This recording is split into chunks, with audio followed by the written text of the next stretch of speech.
Muy buenas noches. Les damos la bienvenida a la presentación del libro Rostros del Perdón, publicado en este año 2021 por el Fondo Editorial de la Pontificia Universidad Católica del Perú y editado por el doctor Salomón Lerner Febres y por quien les habla. El libro recoge las actas de un coloquio internacional de COMIUCAP, la Confederación Mundial de Instituciones Universitarias Católicas de Filosofía, realizado en Lima en el mes de noviembre del año 2018 y coorganizado con el Centro de Estudios Filosóficos y el Instituto de Democracia y Derechos Humanos de la Universidad Católica. Escucharemos a continuación, en el orden que las menciono, las intervenciones del doctor Salomón Lerner, Joao Vilachá, Sofía Maher, María Pía Costa y Félix Reátegui. Salomón Lerner Febres es filósofo, profesor principal del Departamento de Humanidades y rector emérito de la PUC. Fundó el Instituto de Democracia y Derechos Humanos de esta universidad, del que es actualmente presidente emérito. Fue presidente de la Comisión de la Verdad y Reconciliación del Perú. Por su desempeño en ambas funciones, ha recibido muchos reconocimientos nacionales e internacionales. Es actualmente vicepresidente mundial de COMIUCAP y es coeditor del volumen que estamos presentando. Doy la palabra al doctor Lerner. Muchas gracias, doctor Justi. Estimados amigos, me complace darles la bienvenida a este acto de presentación de Rostros del Perdón, una publicación que reúne 17 interesantes trabajos sobre ese tema crucial en el mundo contemporáneo, el del lugar, el contenido, el significado y los alcances que puede tener el acto de perdonar en sociedades atravesadas por conflictos, así como también, obviamente, en las relaciones interpersonales. Como lo atestiguan las diversas contribuciones recogidas en el libro, se trata de una cuestión que, siendo esencialmente de naturaleza moral, está constituida, sin embargo, por múltiples dimensiones y reclama, por tanto, ser escrutada desde muy diversas disciplinas. Me es grato recordar, y ya lo ha dicho el doctor Justi, el origen de esta publicación. Él se halla en el encuentro organizado en Lima en noviembre del año 2018 por la Confederación Mundial de Instituciones Universitarias Católicas de Filosofía, COMIUCAP, y por el Centro de Estudios Filosóficos y el Instituto de Democracia y Derechos Humanos, ambos pertenecientes a la Universidad Católica del Perú, a la Pontificia Universidad Católica del Perú.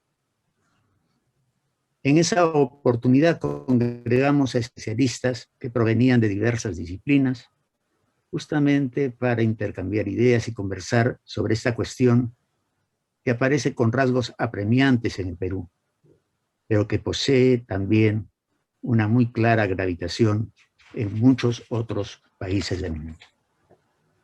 Para nosotros, en el Perú, el tema está presente en la medida en que las secuelas del conflicto armado interno que ocurrió entre 1980 y 2000 no han sido todavía debidamente atendidas o respondidas.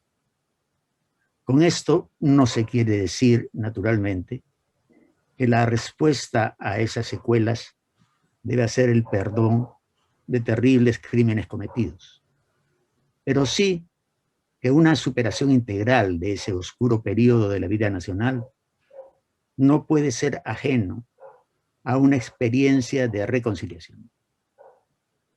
No hemos todavía sido capaces de perfilar un contenido concreto para esa idea, aquella de reconciliación. Y sabemos muy bien que la reconciliación no debe implicar en modo alguno impunidad y olvido. Sabemos también, y esto positivamente, que para llegar a una comprensión adecuada de aquello que es la reconciliación, será indispensable dialogar con el tema del perdón. Es importante referirse en estas muy cortas palabras de bienvenida a todas las penetrantes reflexiones que animaron aquel encuentro y que ahora se hallan contenidas en el libro que presentamos. Se trató, como ya lo he dicho, de un asedio múltiple en el que se conjugaron la filosofía, la teología, la historia, el análisis jurídico, la psicología y las ciencias sociales, para intentar capturar un fenómeno que es, ya lo hemos dicho, a la vez colectivo e individual. Creo que no incurriré en injusticia si recuerdo ahora en particular, a manera de ejemplo, y refiriéndome a esa reunión del 2018, a las intervenciones del padre Francisco de Roux, de la Compañía de Jesús, presidente de la Comisión para el Esclarecimiento de la Verdad en Colombia, así como la intervención también del padre Joao Vilacha, de la Orden Jesuita asimismo, presidente de Comiuca. Mientras el padre de Roux nos ofreció, entre otros elementos, interesante reflexión acerca de la relación entre el perdón y la justicia restaurativa en el contexto colombiano, el padre Vilacha nos invitó a pensar en los fundamentos del perdón desde una perspectiva teoantropológica, en la cual la redención ocupa un lugar preeminente. Se podría decir que los trabajos presentados, si bien son muy variados, poseen todos ellos una nota en común, que en gran medida proceden de una compartida comprensión del problema como problema moral. Hay en ellos, por ejemplo, la convicción de que el perdón se encuentra en una necesaria relación con la verdad, la justicia y la memoria. Y hay allí también señalada la ineludible distinción entre pedir perdón y perdonar. Eso con la convicción de que si lo primero, pedir perdón, es una obligación moral de quien hace daño, el perdonar nunca puede ser una exigencia a las víctimas, ni puede ser un acto que alguien realice en nombre de ellas. Otro tema que recorre esta reflexión es el vínculo entre perdón y reconciliación. Vinculación cuyo punto intermedio es el reconocimiento tanto del acto agraviante como de la persona agraviada. Todos esos son temas que todavía gravitan sobre nuestra realidad, sobre todo cuando nos preguntamos en qué situación se encuentran hoy en el Perú las víctimas de graves y masivas violaciones de los derechos humanos. El tratamiento de estos diversos temas ha sido organizado en este libro en 3 secciones. La primera se titula Verdad, Perdón y Reconciliación. Y ella trata el problema en su relación con el derecho y con la justicia transicional. Eso mientras que la segunda parte, que lleva por título El odio y el perdón en la sociedad peruana, remite la discusión sobre el perdón a la historia específica de nuestro país.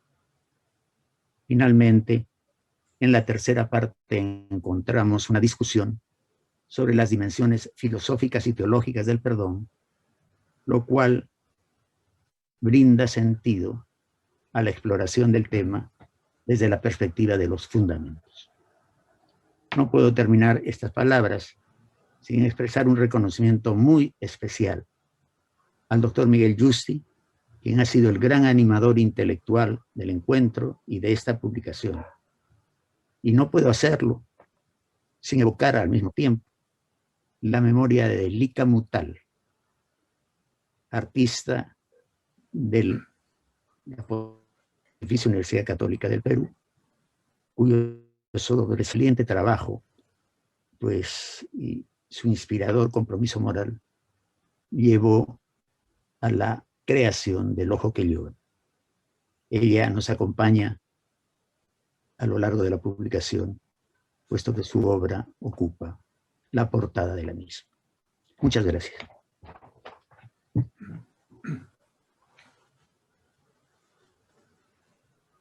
Muchas gracias, doctor Lerner. Vamos a pasar enseguida a la intervención del padre Vilachá. Joao Vilachá es sacerdote jesuita, hizo estudios de filosofía y teología en Braga, Frankfurt y Boston. Obtuvo su doctorado en filosofía en el Boston College, en donde también fue profesor por algunos años. Desde el año 2008 viene ejerciendo la docencia en la Pontificia Universidad Gregoriana de Roma. En el 2017 le fue otorgado el Premio Internacional de Filosofía Karl Otto Appel. Es el presidente de Comiucap desde el año 2013. Le doy la palabra. Gracias, profesor Miguel Justi. Un saludo muy especial al querido doctor Salomón Lerner en este momento de presentación que en cierto sentido es un punto de llegada de un proyecto que está muy próximo de su corazón y que para mí es una inspiración de enorme valor. Mis palabras son sobre la Comiucap y el sentido de esta participación. La Comiucap es una red comprometida en el proceso de renovación en su mismo entendimiento de las instituciones educativas católicas de todo el mundo en orden a buscar y implementar un nuevo humanismo, nuevo en el sentido de que ningún humanismo puede ser suficientemente auténtico o humano si no esté sustancialmente abierto al misterio de la trascendencia, enraizado en la búsqueda de formas de sabiduría que sean verdaderas y auténticas, es decir, inductoras de cambio y transformación real de nuestras sociedades. El humanismo que sirve a la misión de la Iglesia y de sus universidades es uno que creemos ser capaz de ayudar a las culturas en su múltiple diversidad a alcanzar sus objetivos inmanentes de encontrar respuestas a las preocupaciones y problemas humanos más radicales en cada una de nuestras culturas y sociedades. Tales respuestas han de estar abiertas a la razón y respetar la dimensión trascendente de nuestra experiencia ontológica como seres en el mundo. En efecto, propio de la razón humana es seguir su curso y, al hacerlo, mantenerse fuerte y autónoma, es decir, fiel a sí misma y a su valencia epistémica. Sin embargo, el reconocimiento de la autonomía de la razón no elimina el papel de las tradiciones culturales e intelectuales de nuestros pueblos, cosa tanto más necesaria cuanto hace en esa misma autonomía de la razón que de un modo o de otro se encuentra el cierne de la visión moderna del mundo. Recuerdo que bien al centro de la idea de la universidad de John Henry Cardinal Newman, ahora santo canonizado de la Iglesia, está la comprensión, o más bien la esperanza, de que la universidad moderna, sobre todo si católica, no abandone su llamado histórico a indagar sobre los principios y fundamentos de su misma función como universidad. Para Newman, todo lo que existe, tal como lo contempla la mente humana, forma un gran sistema o eixo complejo, y este, por supuesto, se resuelve en un número indefinido de eixos particulares que, como porciones del todo, tienen innumerables relaciones de todo tipo los unos con los otros. El conocimiento es la aprehensión de estos hechos, ya sea en sí mismos o en sus posiciones y relaciones mutuas, sea en ámbito de la naturaleza, de la sociedad o mismo de la pura subjetividad humana. Es como un todo que los hechos del mundo constituyen un objeto integral de contemplación y reflexión, pues no hay límites o fronteras naturales entre las partes que componen ese todo. La realidad es una, y como tal, el conocimiento de lo real o de la verdad debe ser uno, es decir, debe permanecer en la búsqueda de su sentido de unificación e integralidad más profundo. Así, teniendo cuenta de que la principal preocupación de la universidad es el conocimiento en la enorme y creciente variedad de sus formas y métodos, somos de parecer que la institución universitaria no debería más darse al lujo de querer ocuparse solo con una u otra rama del conocimiento. Antes debería asumir su llamado a cuidar de todas las ramas posibles del conocimiento humano, tratando cada una de sus partes como integrantes de un todo orgánico. Pienso además que la relación entre el conocimiento y la fe, entre la fe y la razón, es algo de fundamental. Los ámbitos son distintos, pero no pueden separarse. Lo mismo debería poder decirse, por ejemplo, de la relación entre la Iglesia y el Estado. Pero la distinción no debe interpretarse como si fuera ya un tipo de conocimiento sobre la vida y las sociedades, sobre la historia y las culturas. La persistencia en la negación de la dimensión psíquica, pistis quiere decir fe en griego, en la vida humana es un problema que socava el trabajo de nuestras universidades y no pocas de las demás instituciones sociales. Jaroslav Pelikan solía decir que el conocimiento y el estudio erudito de la fe pueden ser no solo controvertidos, sino también contagiosos.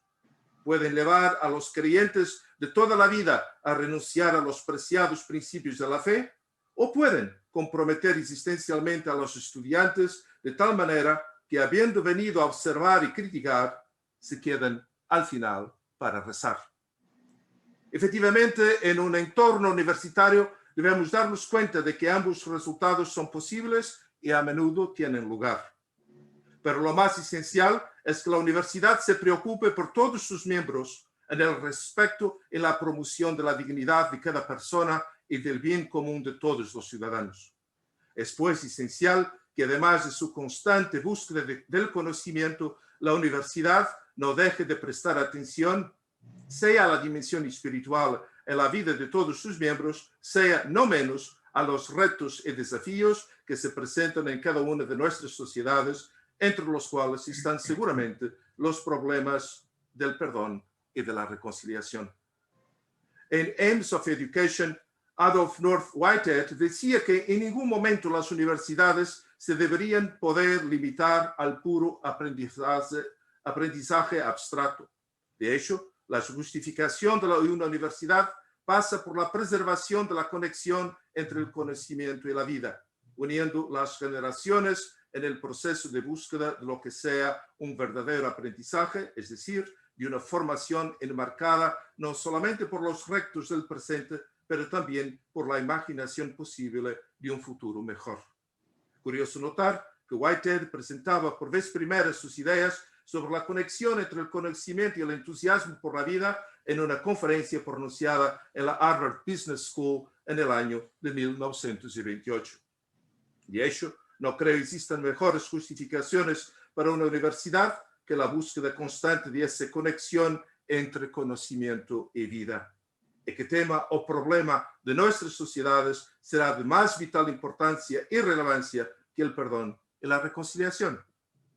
Bien sabemos, además, que la misión educativa de la universidad en el mundo actual es un proceso que exige a todos sus participantes, especialmente en lo que toca a sus profesores y estudiantes, comprometerse seriamente en la búsqueda de nuevos caminos y nuevas estrategias para lograr el tan necesario diálogo no solo entre las ciencias, sino también entre esferas aparentemente heterogéneas como son la ciencia y la religión, la razón y la fe, la ética y la economía, la justicia y la paz, en fin, lo que pertenece a la intimidad de la persona y lo que es hecho social, lo que se dice de las culturas y de las religiones y que se retiene como verdad o sabiduría constituida.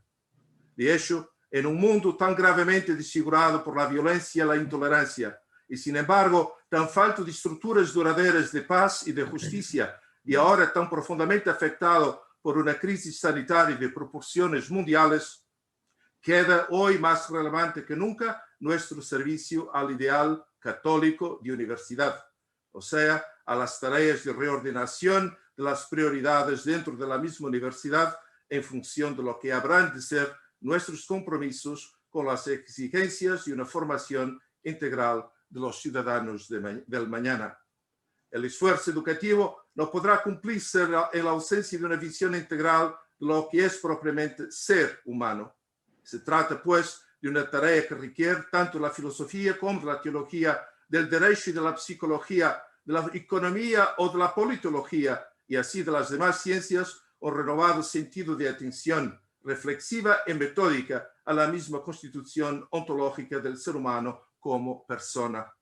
De ahí la importancia de un nuevo humanismo, ahora más que nunca determinado por la urgencia de evitar trampas ideológicas o la tentación de confundir la exigencia ética con un mero formalismo del lenguaje. El nuevo humanismo que la Iglesia necesita y que la universidad está llamada a promover debe desarrollarse en continuo intercambio con las grandes tradiciones culturales de nuestros pueblos y culturas, y con eso de la humanidad como un todo. Nuestro encuentro de feliz memoria del noviembre del 2018 en la ciudad de Lima, Perú, en orden a reflexionar sobre las exigencias y condiciones del perdón, de sus narrativas y de su lógica constitutiva, fue, sin embargo, un momento inolvidable para todos los que tuvimos la dicha de en él participar.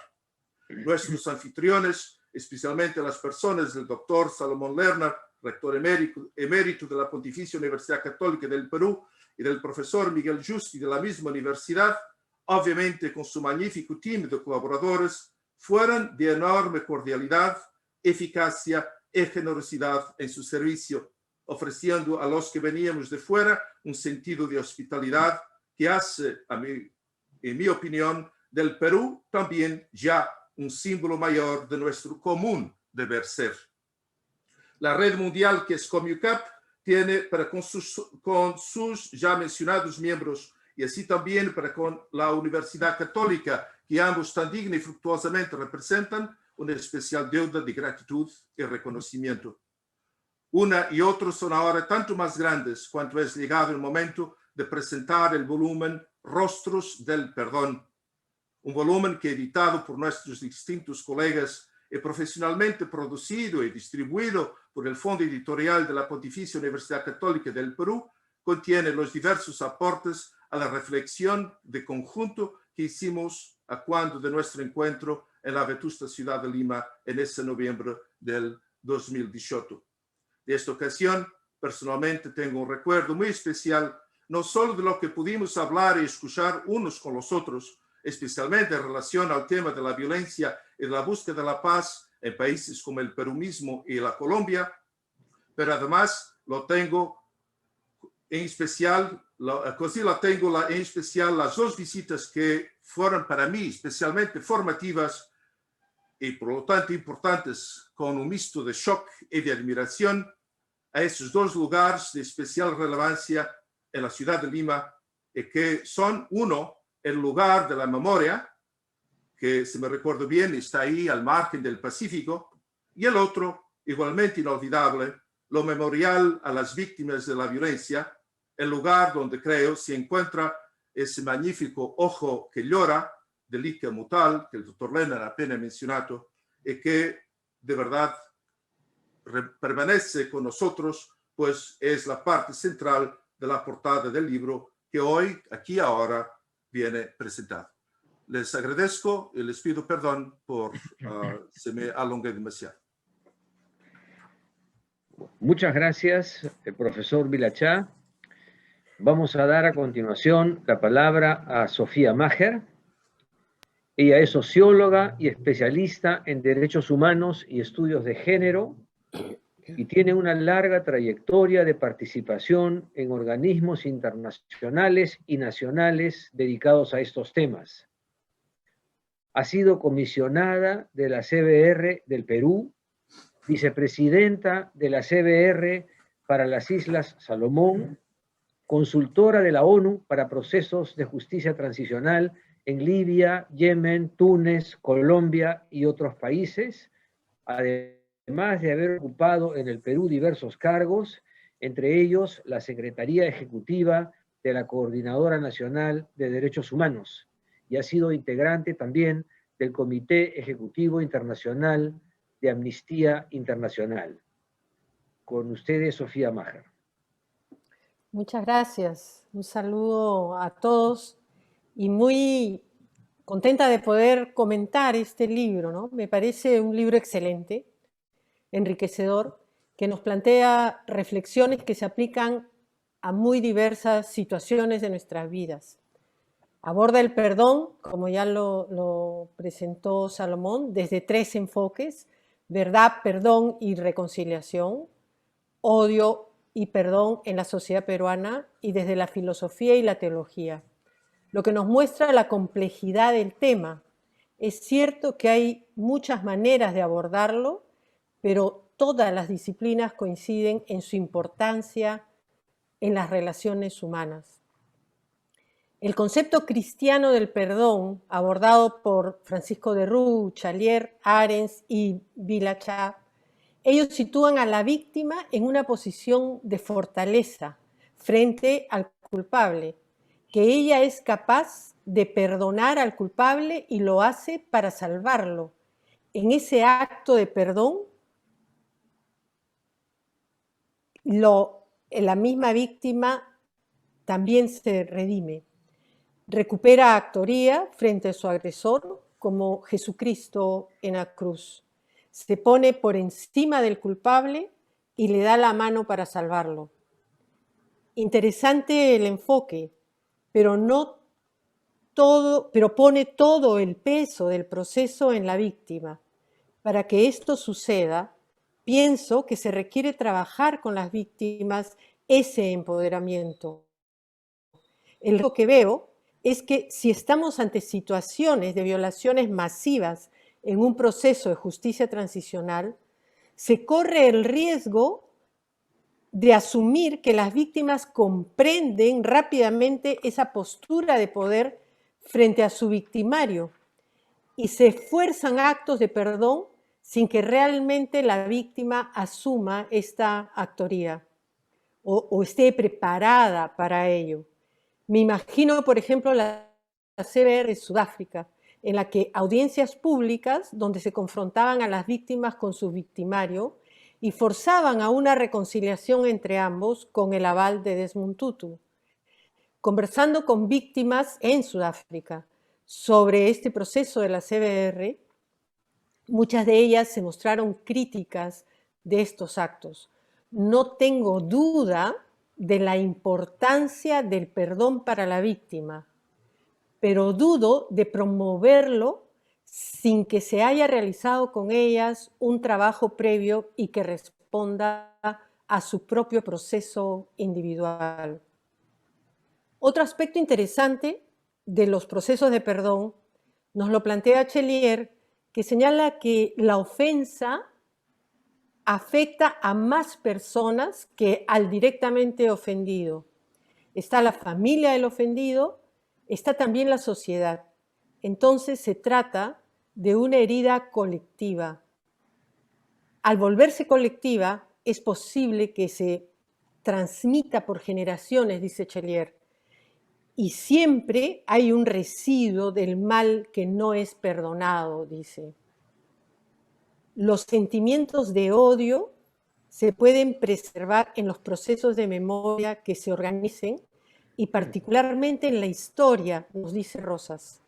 Nos habla de que los sentimientos de odio, como los procesos de perdón y reconciliación, son también colectivos.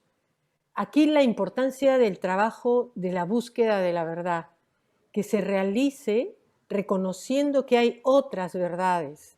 El no imponer tu verdad, respetando las otras verdades, es como se podrá encontrar el perdón.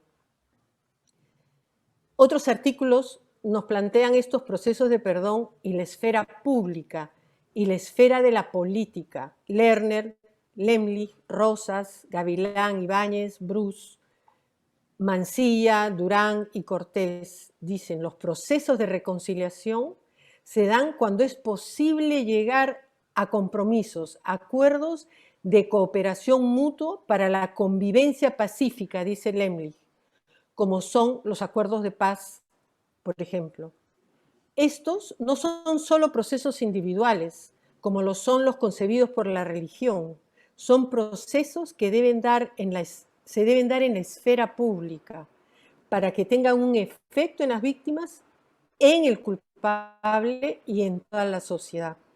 No basta con pasar por el consultorio de tu psicólogo, deben poder procesarse con la sociedad. Esto lo viví en Nicaragua, pero también aquí en Perú. Durante la CBR en Perú, en una audiencia pública, recibimos el testimonio de una comunidad que había sido arrasada por Sendero Luminoso. Fue algo tremendo. Al poco tiempo, recibimos una carta del sacerdote que había acompañado a la comunidad en la audiencia, que nos contaba que regresando de la audiencia se reunieron para conversar de la experiencia, y el sentimiento general que había sido era que su historia la habían contado cientos de veces, pero haberla contado en el espacio oficial de una audiencia pública de la CBR había sido diferente. Por primera vez se sentían una calma que no habían experimentado antes. Era la formalidad de la audiencia pública, la presencia de los comisionados y del público y los medios de comunicación que garantizaban la escucha en todo el país. El hablar en ese espacio público hizo la diferencia. Como cuenta Gavilán en el ritual de la muerte en su pueblo Amaru, la gente al quinto día se reúne, dice, todos para pedir perdón. Y en ese rito, dice Gavilán, sirve para reconciliar a los que se quedan en este mundo. Este también es un acto colectivo, como es el de Agüero, analizado por Mansilla, que un día decidió irrumpir en la esfera pública con lo que por años había escondido. Su vergüenza la hace pública, dice el artículo. Se convierte así en víctima. Con eso tiene la oportunidad de perdonar y luego se rinde y se entrega completamente a la censura. Para él, este develamiento público es lo que lo libera de su secreto y lo sana. El perdón pertenece a la política, que es el espacio donde se resuelven los conflictos ante las personas y los grupos sociales. Esa es la experiencia de muchos procesos de justicia transicional, que Cortés señala con el proceso colombiano, que aprobaron en el Acuerdo de Paz. La creación de un sistema de verdad, justicia, reparación, garantías de no repetición y convivencia. De alguna manera se debe entender el proceso que se está desarrollando en Colombia como una síntesis de la experiencia internacional en la justicia transicional. Ellos han puesto a funcionar en el conjunto de los componentes de la justicia transicional, dejando con mucha claridad un enfoque holístico de la justicia. Todos estos elementos se complementan. Sin duda, la experiencia colombiana será un proceso que deberemos estudiar. Sin embargo, me queda la duda sobre el perdón de lo irreparable. Como lo menciona Chalier, el perdón no hace que desaparezca el odio y el resentimiento. Por más sincero que sea el perdón, no puede borrar lo irreparable, dice. La autora sí piensa, o sea, el asesinato no puede ser perdonado por los sobrevivientes, dice la autora. Ella sí piensa que es posible, el perdón es posible, si obedece a un proceso de arrepentimiento interior. Y esto me hizo recordar de una conversación que tuve con una señora a la que habían desaparecido a su padre durante el conflicto armado interno. Ella, como pocas familias que se encuentran en la misma situación, había conseguido que se atiendan sus demandas. Se realizó un proceso judicial, el culpable se encuentra actualmente preso. También fueron ubicados los restos de su padre y restituidos a la familia, y recibió una reparación económica del Estado. Le pregunté si se sentía satisfecha, si el Estado había saldado su deuda con ella, y me respondió que no. Ella seguía esperando más, aunque no pudiera formularlo claramente lo que esperaba, el resentimiento permanecía en ella. Por último, quiero referirme a la tragedia de la ética que desarrolla Giusti en su artículo.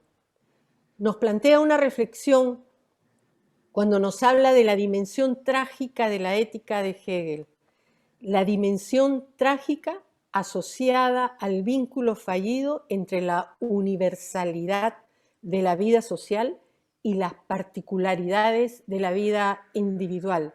Dice Giusti, la tragedia de Antígona, ¿no?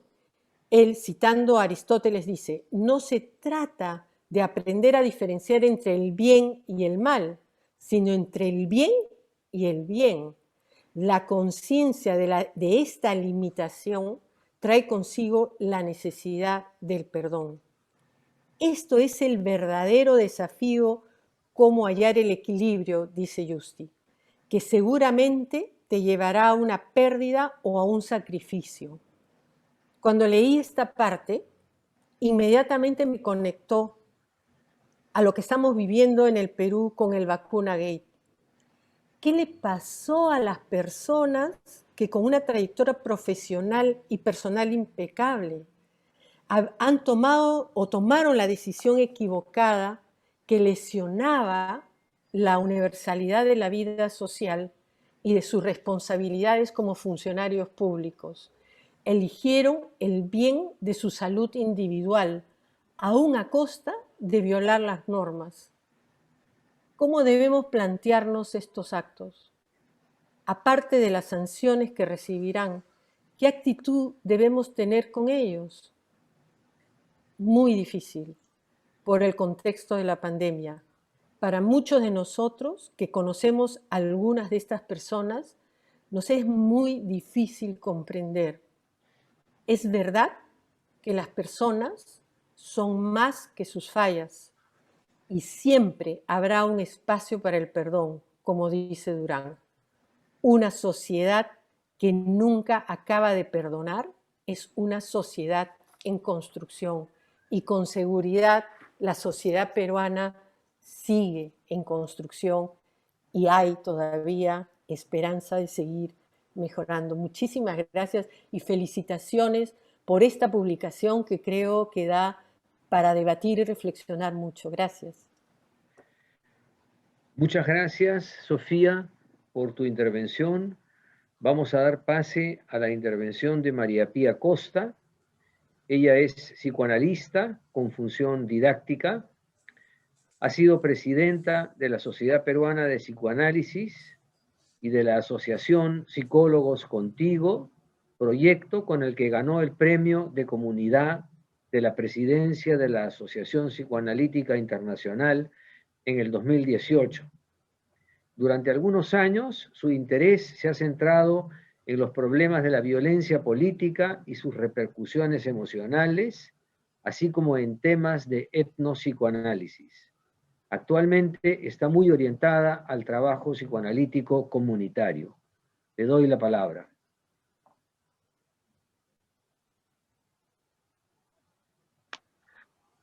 Gracias, Miguel. Quiero agradecer la invitación de Miguel Giusti a participar en esta presentación.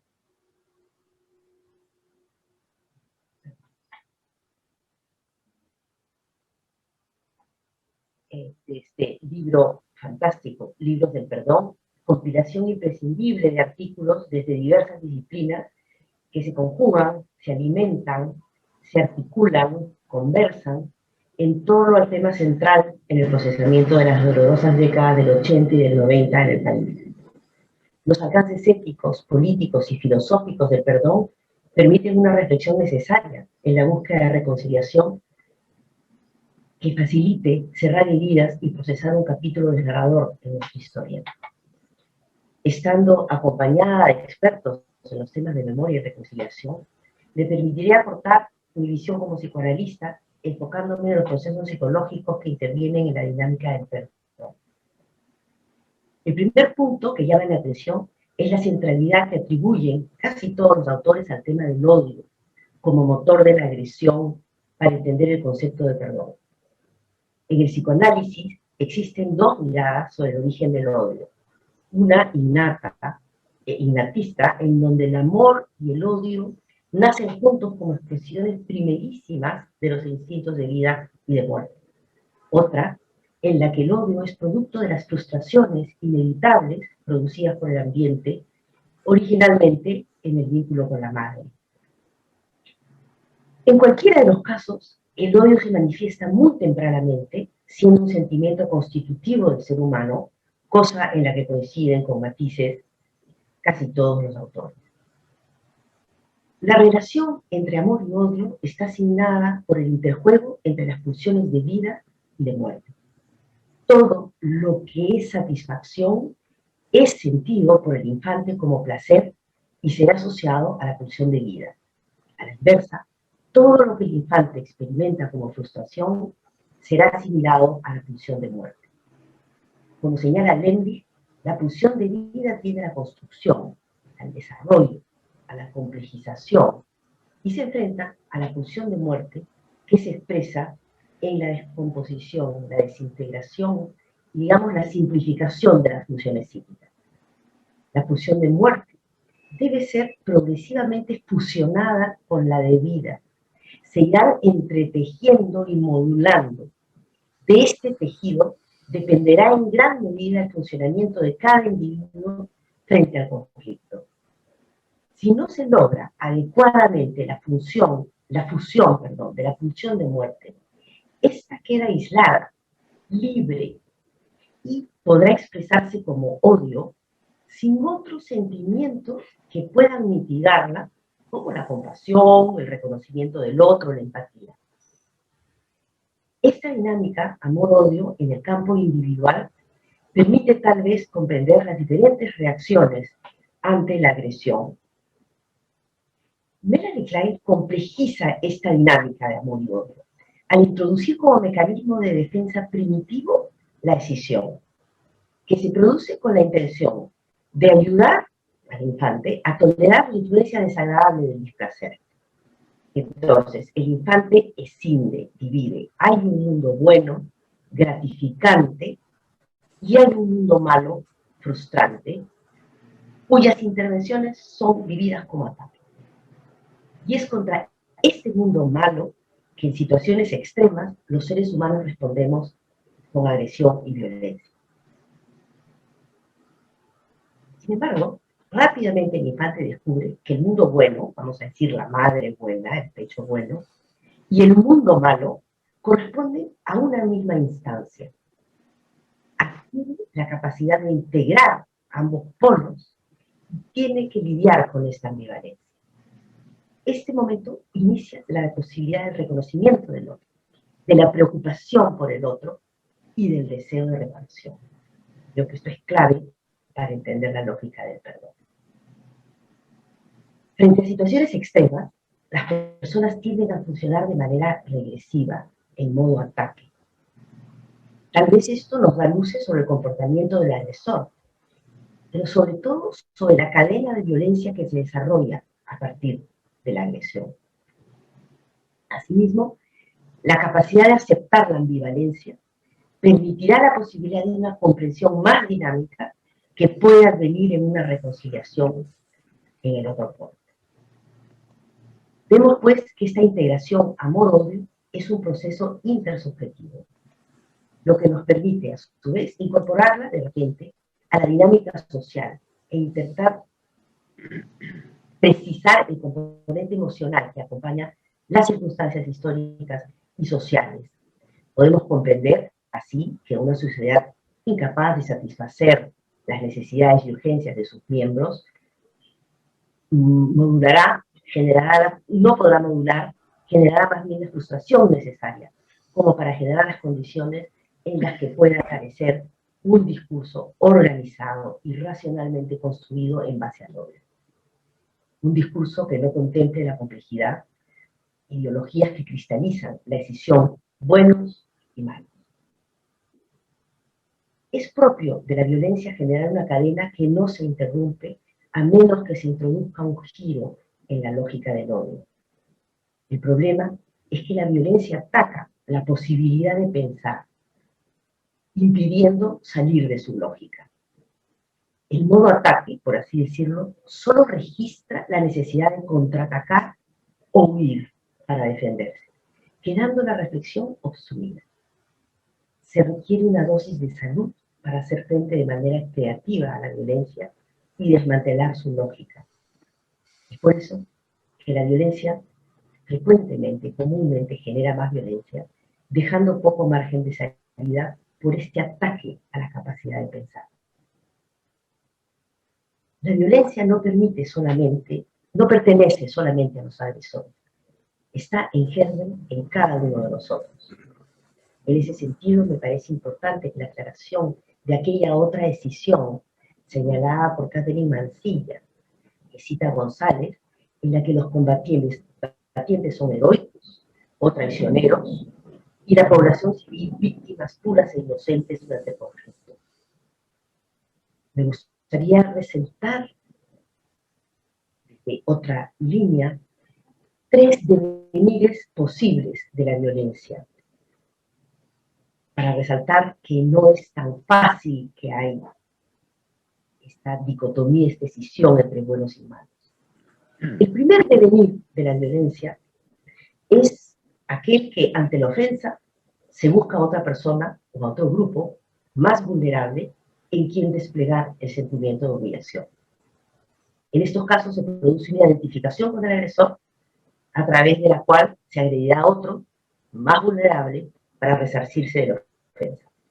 El caso perfecto de alguien que ha sido ofendido en su trabajo, llega a su casa y patea al perro. El segundo devenir de la violencia es asumir el rol pasivo, aceptando las humillaciones y adoptando el papel masoquista de merecer el castigo. Esta es una posición muy dañina para la estima de las personas y los pueblos. La vemos con frecuencia en ciertos sectores de nuestra sociedad. Una tercera opción es la identificación con el agresor, pero convirtiéndose uno mismo en el objeto de las agresiones. Podría ser la violencia contra uno mismo.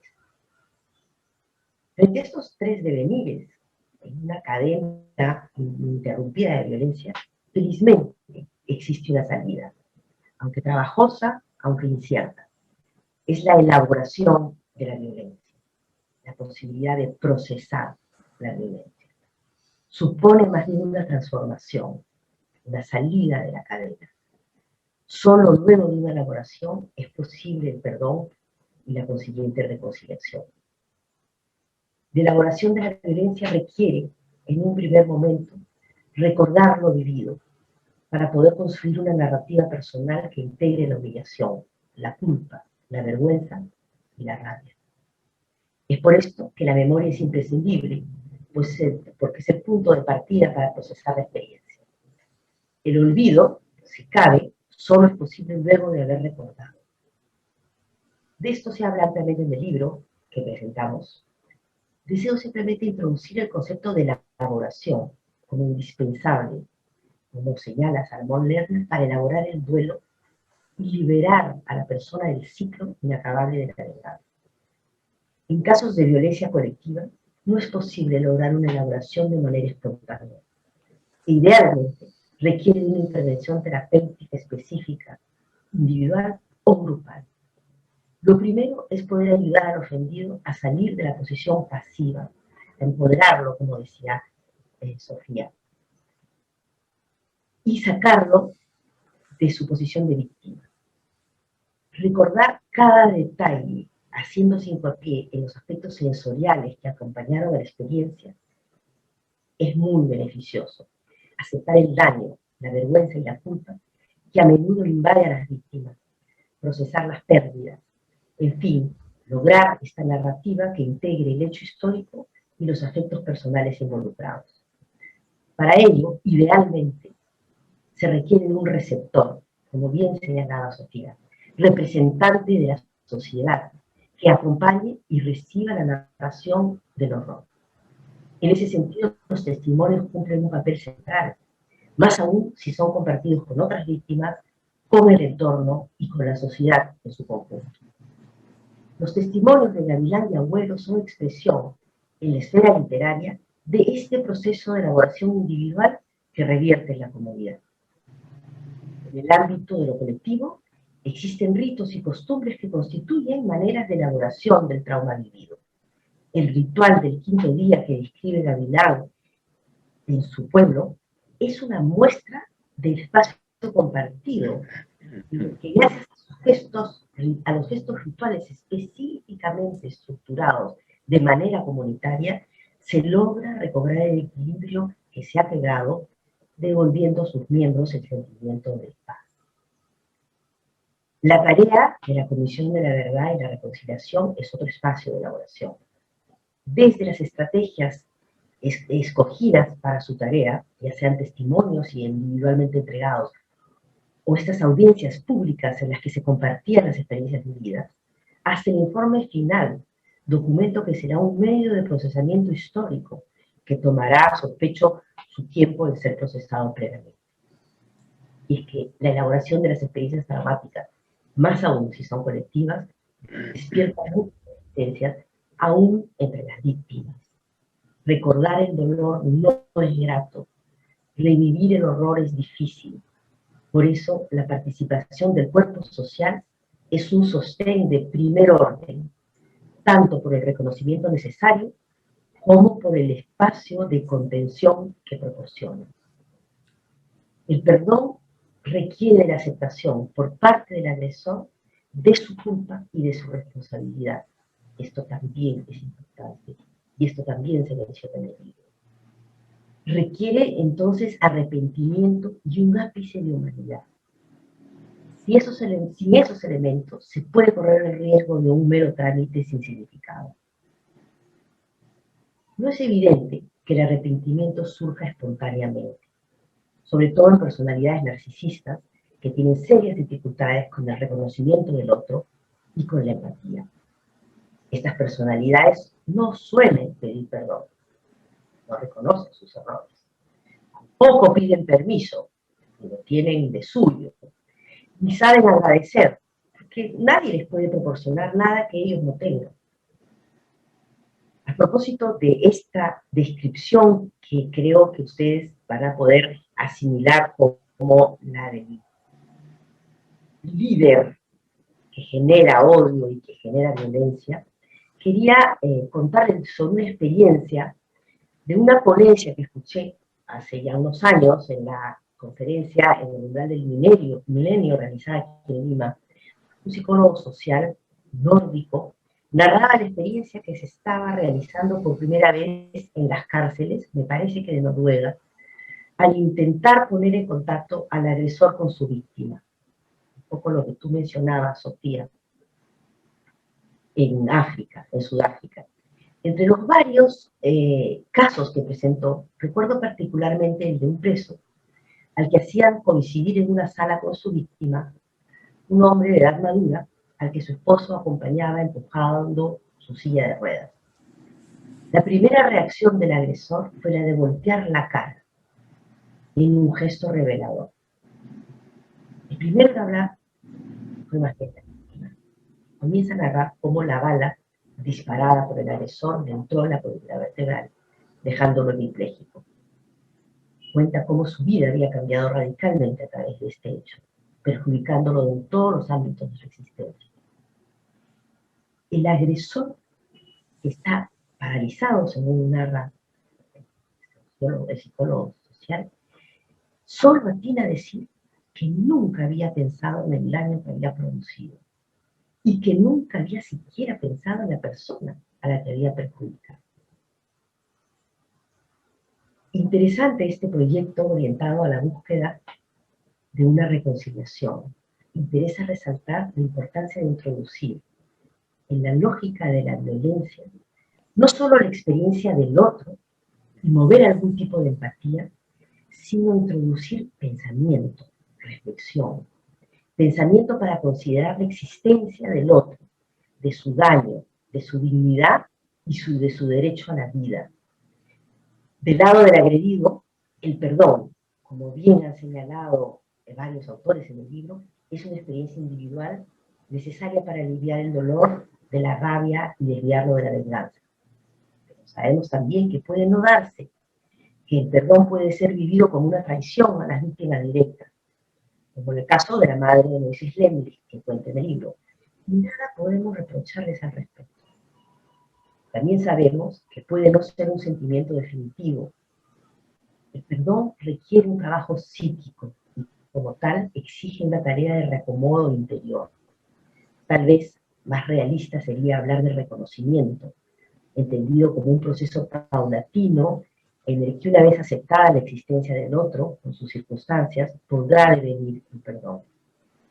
Como bien señala Miguel Justi en referencia a Hegel, el reconocimiento sería la concepción normativa general dentro de la cual el perdón logra adquirir un sentido. Concuerdo con Mansilla en el sentido que más que de perdón sería realista hablar de reconciliación, concepto relacional, intersubjetivo y que apunta a la restitución de los lazos sociales con una visión de futuro. Muchas gracias. Muchas gracias, María Pía Costa. Vamos a pasar ahora a la intervención de Félix Reategui, quien es sociólogo, egresado de la Universidad Católica, en donde ha ejercido también la docencia. Trabajó en la CBR como coordinador del área del informe final y ha asesorado a iniciativas de búsqueda de la verdad sobre conflictos armados en diversos países. Actualmente, Félix Reategui trabaja como investigador del Instituto de Democracia y Derechos Humanos de la PUC, desde donde ha editado diversas publicaciones sobre justicia transicional y memoria. Le doy la palabra. Muchas gracias, Miguel. Me es muy grato tener la ocasión de participar en esta presentación. Así que desde ya doy las gracias por la invitación a estar aquí. Quiero iniciar mis comentarios con una nota discordante, cuyas aristas más ásperas espero limar más adelante. Cuando tengo noticia de un encuentro sobre la reconciliación o sobre el perdón, mi primera reacción es siempre la misma.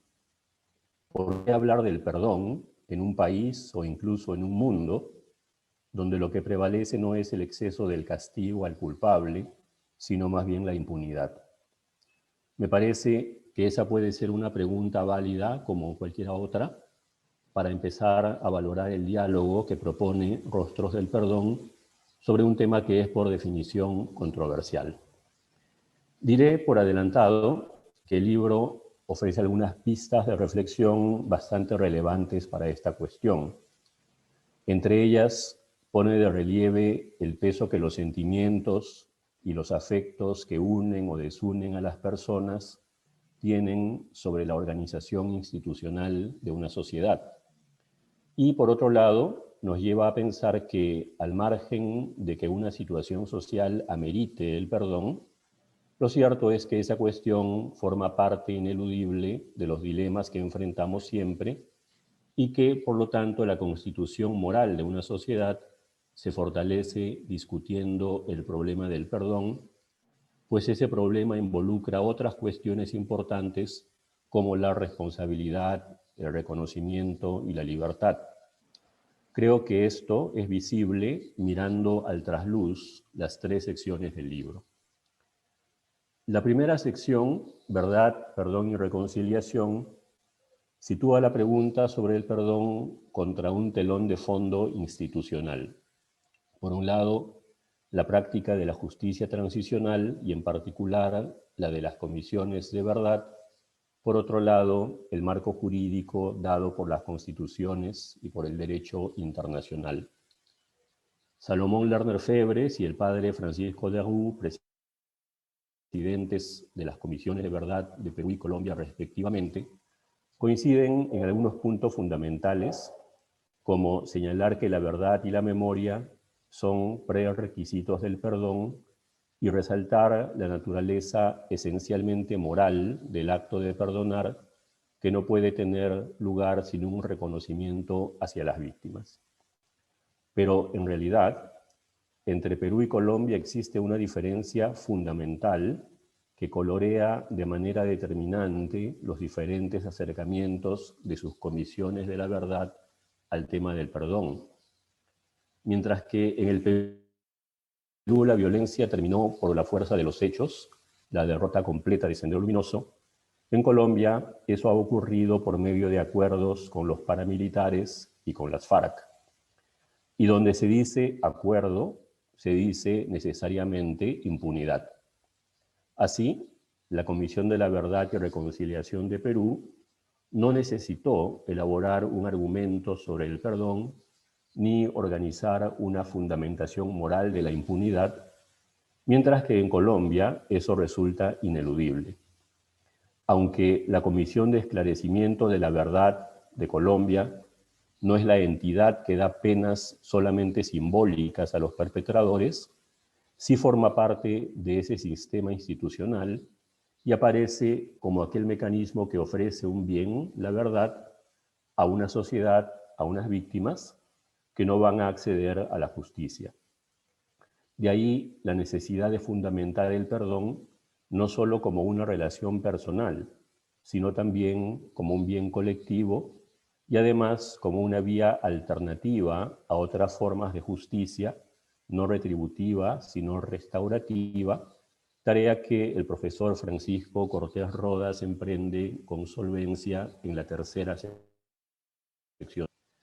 Ahora bien, si la impunidad es en muchos casos inevitable, se podría decir que el perdón es una suerte de domesticación de la impunidad, una remisión de la impunidad a cauces civilizados y morales. Desde la justicia transicional, eso es denominado rendición de cuentas, confesar la verdad, reconocer responsabilidades, presentar disculpas, pagar reparaciones. Y todo eso es paulatinamente codificado mediante una creativa dinámica de evolución jurídica en el mundo del derecho internacional y constitucional. Me parece que la reflexión jurídica de los profesores Elizabeth Salmón y César Landa ilustra muy bien eso que los legos, exasperados por los inhumanos entreveros procesales, tendemos a olvidar, que el derecho es una instancia civilizatoria, un esfuerzo continuo por remitir a límites humanamente aceptables algunos aspectos horrendos pero inevitables de la vida colectiva. Un complemento valioso a estas reflexiones se encuentra en el texto de Franklin Ibáñez, ya en la segunda sección, que podría considerarse una exploración de las bases filosófico-normativas del perdón desde una óptica kantiana. La segunda sección del libro, El odio y el perdón en la sociedad peruana, invita a considerar el problema en nuestro específico contexto nacional. Ahora bien, esto no debe ser entendido como vinculado únicamente al Perú del posconflicto, sino también, como sugieren las reflexiones de la historiadora Claudia Rosas y del psicoanalista Moisés Lemlich, a la existencia del perdón y del odio durante toda la historia peruana y como fenómenos colectivos. Esto no quiere decir, otra vez, que el perdonar colectivamente sea un mandato del pasado, sino que, al menos desde la mirada histórica, interesa notar que odio y perdón son también relaciones sociales entretejidas en la experiencia social y que, en cuanto tales, han cobrado determinadas formas y significados particulares, incluyendo ciertas características psicosociales. Se podría decir entonces que tras haber entrado a la discusión sobre el perdón desde la justicia transicional, ahora lo podemos ver como una interrogación más amplia sobre las características de una sociedad. Sobre el perdón como experiencia situada se ha escrito bastante. Se suele hablar, por ejemplo, de prácticas de micro-reconciliación. En el trabajo de Lurgio Gavilán aparece el perdón como una respuesta de emergencia apoyada en tradiciones propias de comunidades afectadas por la violencia. Aquí, al margen de implicancias morales, el perdón es una táctica de recuperación del equilibrio perdido por poblaciones que no tienen más remedio que seguir conviviendo con sus verdugos. Es inevitable admirar la riqueza cultural que permite esos arreglos, pero también hay espacio para la duda. ¿No son esas prácticas equivalentes, por ejemplo, a las prácticas de emergencia en el ámbito urbano para responder al hambre en situaciones de crisis extrema? Es decir, respuestas que a veces nos parecen adecuadas y hasta plausibles, pero que en el fondo son dramáticos recursos de algunos otros en procura de su supervivencia. Lo que quiero decir con esto es que el perdón y la microreconciliación pueden ser entendidos y saludados como salidas prácticas, pero evitando caer en la idealización o la complacencia y manteniendo la sospecha metódica de que en el Perú perdonan los que no pueden tener justicia. Otra mirada posible a esto, en la que el perdón no es un asunto de los otros, sino de todos, es la que propone Catherine Mansilla. Ahí, recurriendo a la noción de intermundo de Merleau-Ponty, y más aún al problema de la construcción de un intermundo, aparece la idea de la vergüenza colectiva por el pasado violento y la tarea colectiva de rendir cuentas ante los otros, que sin embargo son parte constitutiva de nosotros mismos. La vergüenza, hablada en público, crea un mundo en común. Todo esto, en la secuencia temática de la publicación, empieza a sugerir que el tema del perdón y de la reconciliación ha de ser visto no solamente como una relación entre individuos o entre categorías de individuos, víctimas y verdugos, sino como un ingrediente de la textura social de una colectividad marcada por el conflicto.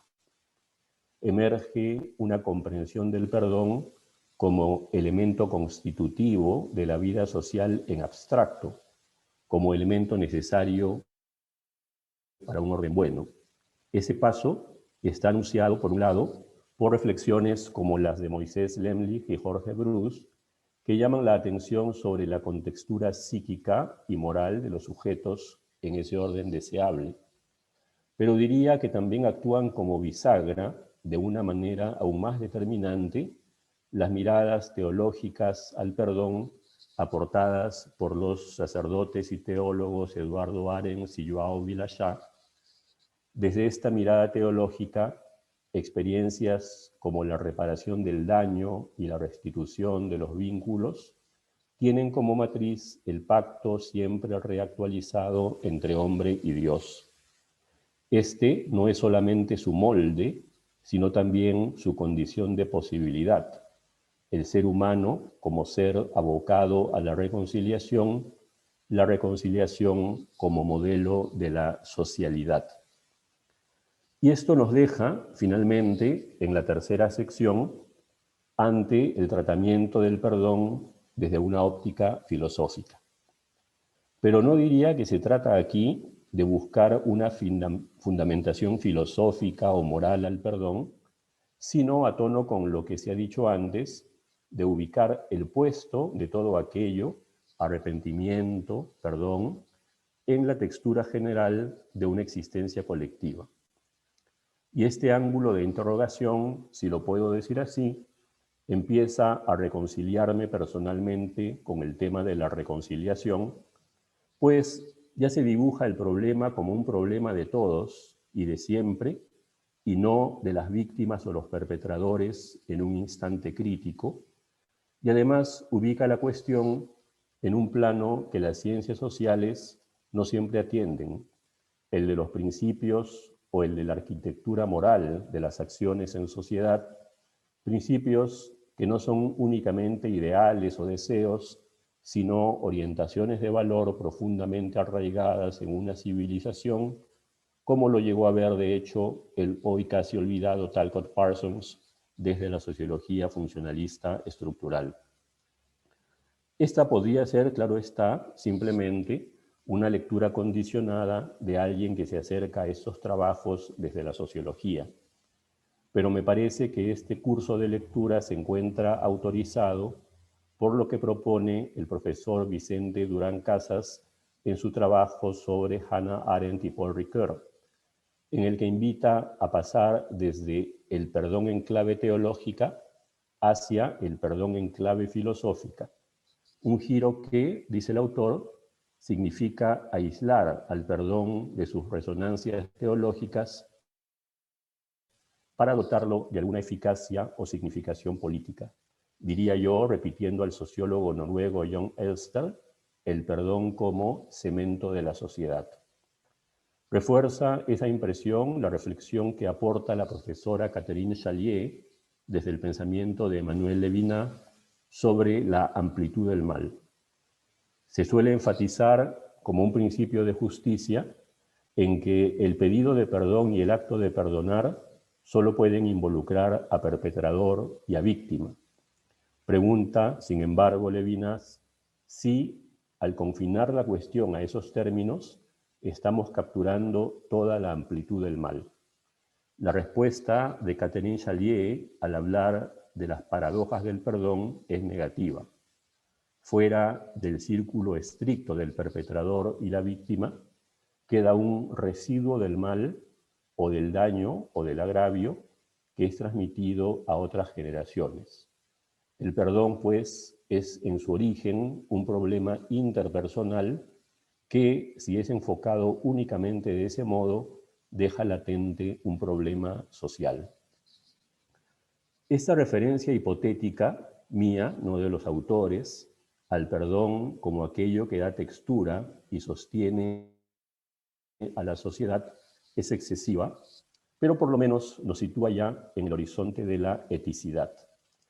Y es ahí, me parece, donde coloca la discusión Miguel Justi en su trabajo sobre los rostros del perdón en Hegel, al remitir la cuestión del perdón a la cuestión del reconocimiento, el cual sería, cito, la concepción normativa general dentro de la cual el perdón logra adquirir un sentido, y sobre todo al sugerir que los dos tipos de conciencias posibles en una sociedad, la que juzga y no actúa, y la que actúa y omite el juicio, se dispongan a admitir sus limitaciones y a someterse al tribunal del otro. Pedir perdón, dice Miguel Justi, y quiero entenderlo como un modelo general de convivencia social, implica que las conciencias orientadas a la pura acción acepten someter sus decisiones al juicio universal de la comunidad y que las conciencias concentradas solamente en juzgar desciendan al llano de la acción y pongan sus juicios bajo la prueba de los hechos.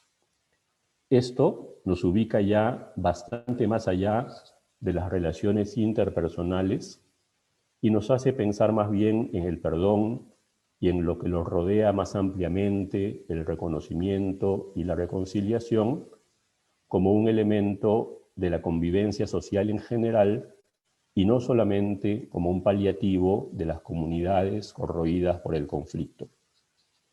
Completamos así un arco que conduce del perdón como asunto interpersonal entre víctima y verdugo al problema del perdón como una acción modélica dentro del horizonte de la eticidad, es decir, de las representaciones y los valores por los que vivimos juntos. Ahora bien, para terminar, tengo que reconocer que, siendo este un libro, una compilación de 17 trabajos, mi intento de seguir un hilo conductor entre ellos es forzado y no representa muy fielmente su contenido múltiple y variado.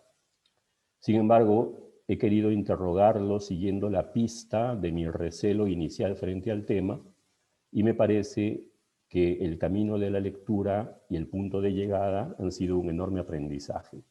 Por todo ello, agradezco a los editores de Rostros del Perdón y a los autores de cada uno de sus capítulos. Muchas gracias, Félix Reategui, por tu intervención. Para cerrar esta presentación, quisiera expresar brevemente, en nombre de los editores del libro, nuestro agradecimiento a diversas personas e instituciones que prestaron su colaboración para hacerlo posible. Agradecemos en primer lugar a quienes han intervenido hoy en esta presentación, a Sofía Maher, María Pía Costa y Félix Reategui, especialistas de mucho prestigio y conocedores, cada cual desde su respectiva disciplina, de la complejidad de los rostros o las dimensiones del perdón. Sus comentarios han enriquecido nuestra mirada de esos rostros y servido de estímulo para una lectura más atenta del libro.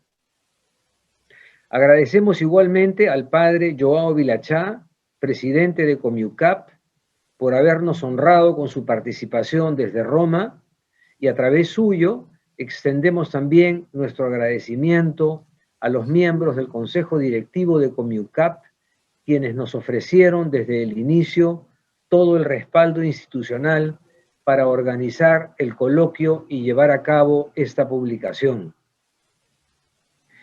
El coloquio, como se ha recordado, utiliza como imagen gráfica la escultura central de El ojo que llora. Gracias a su admirable sensibilidad y a su genialidad artística, Lica Mutal supo diseñar un monumento de gran belleza y de insólita lucidez, porque no solo expresa el dolor de la nación ante el sufrimiento vivido en los años de la violencia, sino además la permanencia de ese dolor ante las fracturas y las heridas aún abiertas de nuestra sociedad. El ojo de ese monumento sigue llorando en nuestros días y es incluso continuamente víctima de ataques o atentados de parte de los enemigos de la verdad y la reconciliación, quienes al maltratarlo no se dan cuenta de que renuevan así su sentido y justifican su nombre. Fue nuestra intención en el coloquio y también en el libro rendir un homenaje a la vida y la obra de Lica Mutal. Es preciso en este contexto agradecer igualmente a la diseñadora gráfica Gisela Scheuch, quien se encargó de ponerle tanto cuidado a la imagen del coloquio y luego a la portada del libro, y a Cecil Villagarcía, quien tomó la fotografía del monumento que hemos utilizado como imagen central. Agradecemos a todos los autores que participan en el volumen por sus contribuciones, en particular a los especialistas que nos visitaron del extranjero. A la profesora Rosemary Rizopatrón, entonces directora del Centro de Estudios Filosóficos, y a la profesora Elizabeth Salmón, directora del Instituto de Democracia y Derechos Humanos de la Universidad Católica, así como a los equipos que lideran, por el apoyo brindado en la concepción y la ejecución del proyecto. A Rodrigo Ferradas y Alejandra Albán por su impecable trabajo en la edición de los textos, al fondo editorial de nuestra universidad por el diseño, la diagramación y el cuidado final de la publicación, y al público que nos ha acompañado hoy o que verá luego esta presentación por su atención y su interés. Con el espíritu que anima la labor de Comiucap, ponemos a disposición de los lectores un volumen con el que quisiéramos contribuir a esclarecer las múltiples y complejas dimensiones que caracterizan la experiencia del perdón. Muchas gracias y buenas noches.